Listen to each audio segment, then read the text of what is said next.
Good morning students. आज हम धातु और अधातुओं के बारे में पढ़ेंगे। आज हम धातुओं के अन्य भौतिक गुणों के बारे में जानते हैं। पहला, ध्वनिक।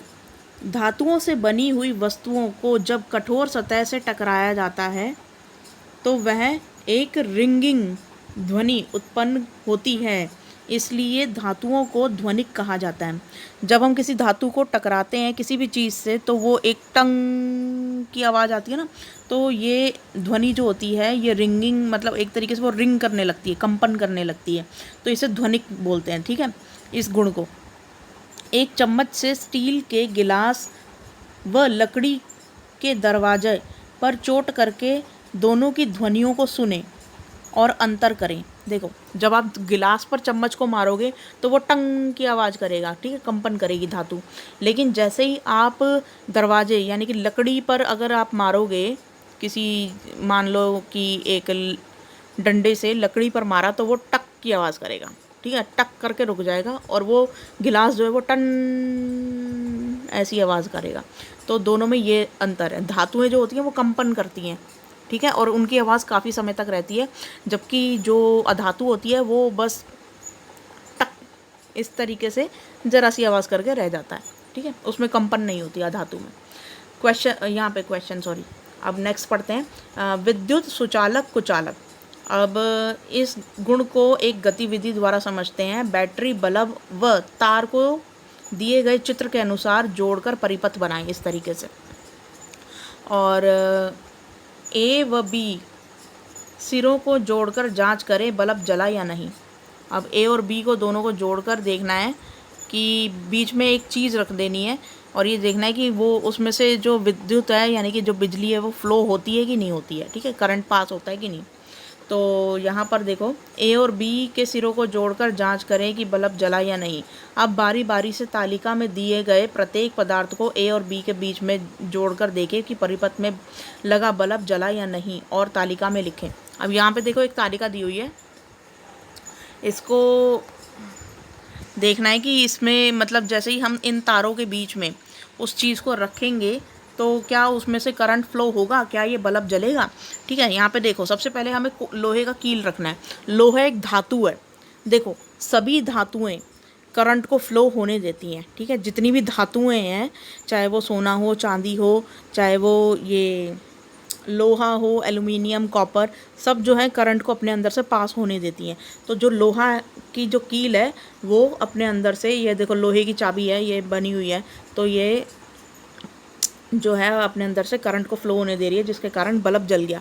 ठीक है, इसी तरीके से लोहे की कील जो है वो भी करंट को फ्लो होने देगी। तो यहाँ पर बल्ब दीप्त हुआ, ये लिखना है आपको पूरा, ठीक है।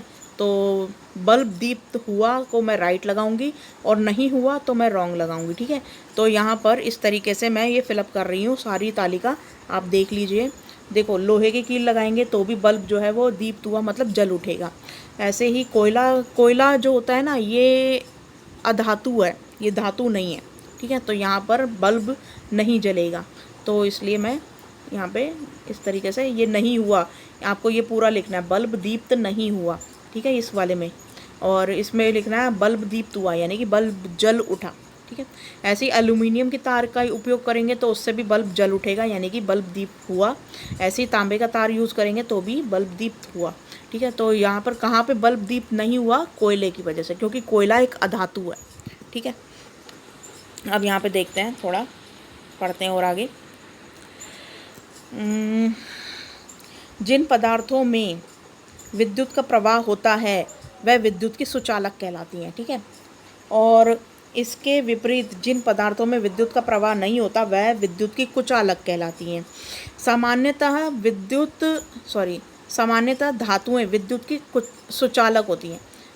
सामान्यतः जो जितनी भी धातुएं हैं, मैंने बताया था कि उन सब में से करंट जो है वो पास हो सकता है, तो उसे सुचालक कहते हैं। तो ये विद्युत की सुचालक होती है सभी धातुएं, और अधातुएं विद्युत की कुचालक होती हैं। तो कुचालक का मतलब वो अपने अंदर से करंट को फ्लो नहीं होने देती। तो सिर्फ एक ही अधातु ऐसी है जो अपने अंदर से करंट को फ्लो होने देती है, वो है ग्रेफाइट। अब ये ग्रेफाइट क्या होता है? ग्रेफाइट एक तरीके का सॉफ्ट पत्थर होता है, ठीक है।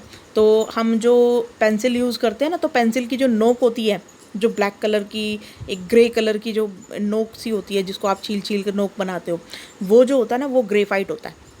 ठीक है। तो ये जो ग्रेफाइट है ना, ये अपने अंदर से मतलब करंट को फ्लो होने देता है। तो ये एक अधातु है, ये भी ध्यान रखना। अच्छा, नेक्स्ट है, ये एकमात्र ऐसी अधातु है जो अपने अंदर से करंट को जाने देती है, पास होने देती है। थर्ड है ऊष्मा चालकता। पिंकी की मम्मी कढ़ाई में हलवा बना रही थी, तभी दरवाजे की घंटी बजी। वे चम्मच को कढ़ाई में ही छोड़कर दरवाज़ा खोलने चली गई। वापस आकर लौटी तो उन्होंने जैसे ही चम्मच पकड़ी तो उनकी चीख निकल गई। धातुओं के एक सिरे को गर्म करने पर ऊष्मा गर्म सिरे से ठंडे सिरे की ओर स्थानांतरित होती है, इसलिए धातुएं ऊष्मा की भी सुचालक होती हैं। अधातुओं में ऊष्मा चलन नहीं होता, इसलिए ऊष्मा की कुचालक होती हैं। तो यहाँ पर देखा आपने कि जैसे ही वो मतलब पिंकी की मम्मी है जो वापस आई, तो उन्होंने जैसे कि कड़छी उठाई तो वो गर्म हो चुकी थी। क्यों? क्योंकि वो कढ़ाई जो है वो गर्म हो रही है। तो अब धातु की ही वो कड़छी है, मतलब स्टील से बनी हुई है ना कड़छी, तो वो धातु की बनी हुई है। ठीक है। तो वो भी गर्म हो गई। क्यों? क्योंकि वो अपने अंदर से ऊष्मा यानी कि गर्मी को पास होने देती हैं। ठीक है। धातुएं अपने अंदर से करंट भी पास होने देती है, प्लस अपने अंदर से ऊष्मा यानी कि गर्मी को भी पास होने देती हैं, जिसके कारण क्या होता है कि जो गर्मी होती है वो हमेशा ठंडे की तरफ फ्लो करती है। तो जैसे जैसे देखो कड़छी का जो निचला सिरा है वो गर्म हो रहा है। ठीक है। गरम कढ़ाई के अंदर रखा हुआ है, तो वो धीरे धीरे जो है नीचे से गर्म होनी स्टार्ट होगी, और ऊपर ऊपर ऊपर ऊपर फिर वो अपनी जो हैंडल वाली जगह है उस पर उधर तक वो गर्मी पहुंच जाती है, जिसके कारण वो और गर्म होने शुरू हो गई थी और उनका हाथ जलने वाला था। ठीक है, जल चुका था मतलब। और जो अधातु होती है वो ऊष्मा की कुचालक होती है। तो यहाँ पर अब देखते हैं आगे क्वेश्चन आंसर्स। तवा लोहे का बना होता है, ये इसी से रिलेटेड है, अभी मैं बताऊंगी कैसे। तवा लोहे का बना होता है जबकि उसका हैंडल पर लकड़ी लगी हुई होती है।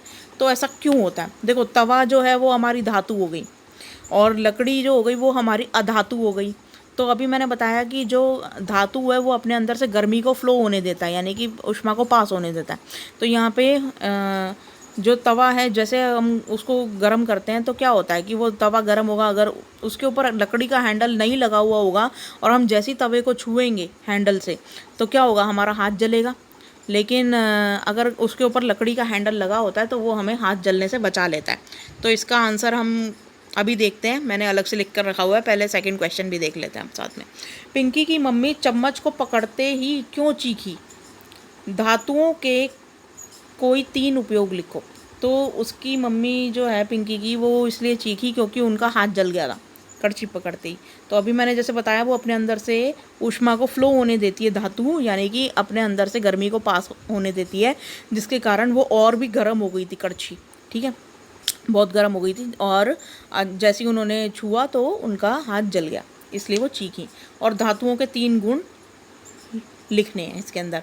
तो धातुओं के 3 गुण कौन कौन से हो गए? एक तो हो गया ये कि धातुएं ध्वनिक होती हैं, दूसरा ये विद्युत की सुचालक होती हैं, तीसरा ये ऊष्मा की भी सुचालक होती हैं। ठीक है, तो ये 3 गुण हो गए। इसको मैंने अलग से लिखा हुआ है, वो भी मैं दिखा दूंगी, पहले थर्ड वाला देख लेते हैं। विद्युत और ऊष्मा के सुचालक किन्हें कहते हैं?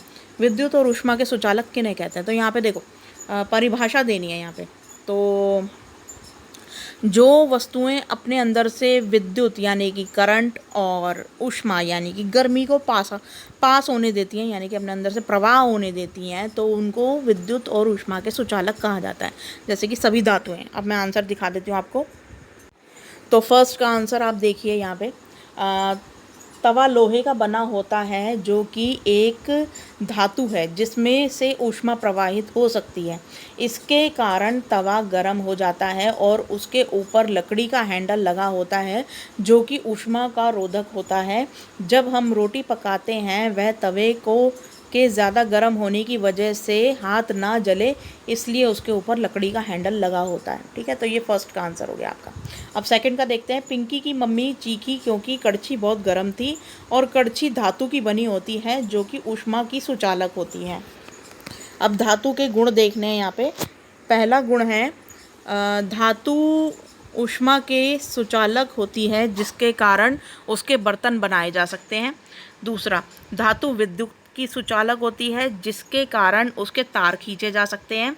तीसरा, विद्युत ध्वनि की भी मतलब विद्युत ध्वनि ध्वनिक होती है। ये गलत हो गया यहाँ पे, ध्वनिक, वही लिख लेना ध्वनिक, ठीक है।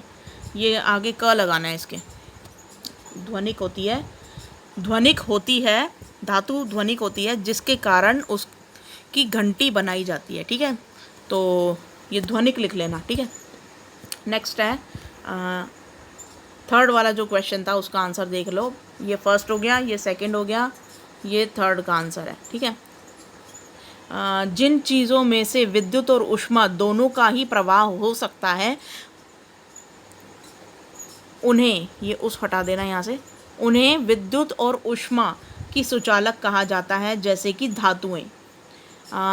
यह विद्युत और ऊष्मा दोनों की ही सुचालक होती हैं, ठीक है। ये आंसर देख लीजिए ढंग से। तो इस तरीके से आपके फर्स्ट, सेकंड और थर्ड का आंसर कंप्लीट होता है। अब फोर्थ क्वेश्चंस देखते हैं। यहाँ पे फोर्थ क्वेश्चन,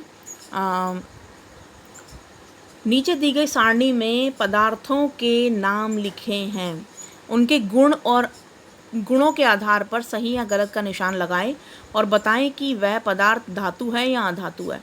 तो यहाँ पर अब देखिए, लोहा के अंदर जो है वो चमक, देखो सभी धातुओं में ज़्यादातर में चमक होती है, ठीक है। तो यहाँ पे लोहा जो है एक धातु होती है और जब ये शुद्ध एक तरीके से निकलता है ना तो उस वक्त भी ये बहुत चमकीला होता है। तब इसका बाद में ये भले ही काला हो जाता हो लेकिन धातु में चमक होती है, तो हम यहाँ पे राइट लगाएंगे, ठीक है। ये आघात वर्धनीय होता है, यानी कि इसमें इसको आघात करके पतला किया जा सकता है, और इसकी तन्यता भी होती है और इसके अंदर ध्वनिक भी होती है, ऊष्मा की सुचालक होता है और विद्युत का सुचालक होता है, और ध्वनिक, तन्यता, ये सब हो गया। ऐसे ही ये धातु है, ठीक है। नेक्स्ट है तांबा, ये इसमें भी सब में राइट आएगा, ये भी धातु है, ठीक है। नेक्स्ट है कोयला अधातु है, तो इसके अंदर कोई चमक नहीं होती, इसमें आघात वर्धनीयता नहीं होती, तन्यता नहीं होती, ये ध्वनिक नहीं होता, ऊष्मा का सुचालक, कोयला जल उठता है लेकिन ये सुचालक तो नहीं होता ऊष्मा का, नहीं, ये भी सुचालक भी नहीं है, विद्युत का भी सुचालक नहीं है, तो ये अधातु हो जाएगा, अधातु, ठीक है। इस तरीके से लिख लेना। नेक्स्ट है कार्बन की छड़, ये भी ऐसे ही होगी,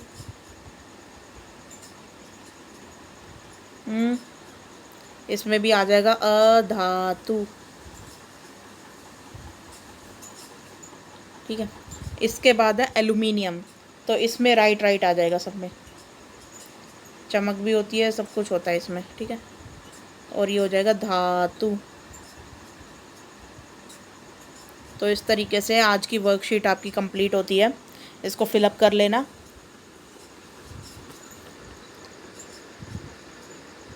आज की वर्कशीट में बस इतना ही था। आई होप ये आपको ये समझ में आया होगा, धातु और अधातुओं का अंतर। ये धातु जो होती है ध्वनिक होती है, विद्युत की सुचालक या कुचालक होती है, यहाँ ऊष्मा की मतलब विद्युत की सुचालक होती है और ऊष्मा की भी सुचालक होती है, और इसमें अपनी चमक भी होती है, आघात वर्ध्य होती है, तन्यता होती है, इनमें तार खींचे जा सकते हैं कुल मिला के। तो बस इसलिए ये धातुएं कहलाती हैं। तो आज की वर्कशीट में बस इतना ही था। Thank you.